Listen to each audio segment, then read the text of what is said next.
আমরা একটা নতুন বাংলাদেশের প্রত্যাশা করেছিলাম, এমন একটা বাংলাদেশ যেই বাংলাদেশের সরকারি চাকরি হবে দলমতের বাইরে গিয়ে যোগ্যতার ভিত্তিতে, এমন একটা বাংলাদেশ যেখানে রাষ্ট্রীয় প্রতিষ্ঠানগুলোকে দলীয়করণ মুক্ত করা হবে, এমন একটা বাংলাদেশ যেই বাংলাদেশের সাংবিধানিক প্রতিষ্ঠানগুলোতে নিয়োগ দেওয়ার সময় সরকারি দল বিরোধী দল সকলের অংশগ্রহণ থাকবে, একটা নিরপেক্ষ বডির মধ্য দিয়ে নিয়োগ প্রক্রিয়া সম্পন্ন হবে, তার সমস্ত আলোচনা ঐক্যবদ্ধ কমিশনে আমরা করেছিলাম।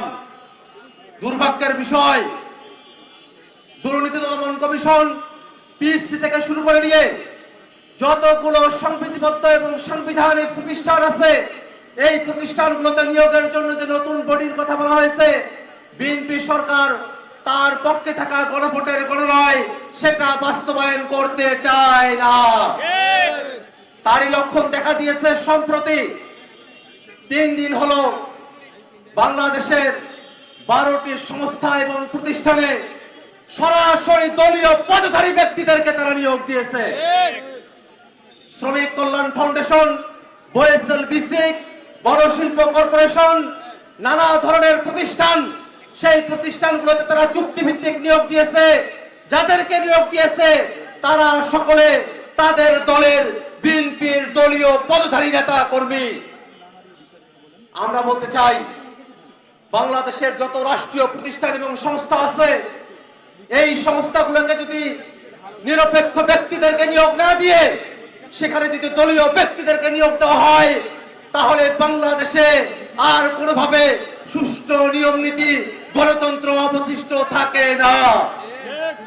আরো দুর্ভাগ্যের বিষয়, সম্প্রতি নির্বাচন কমিশনে অতিরিক্ত সচিব হিসেবে একজন অবসরপ্রাপ্ত কিন্তু দলীয় পদধারী, দলের জন্য কাজ করছেন, বিএনপিতে নাম লিখিয়েছেন, এমন একজন ব্যক্তিকে অতিরিক্ত সচিব হিসেবে নির্বাচন কমিশনে নিয়োগ দেওয়া হয়েছে।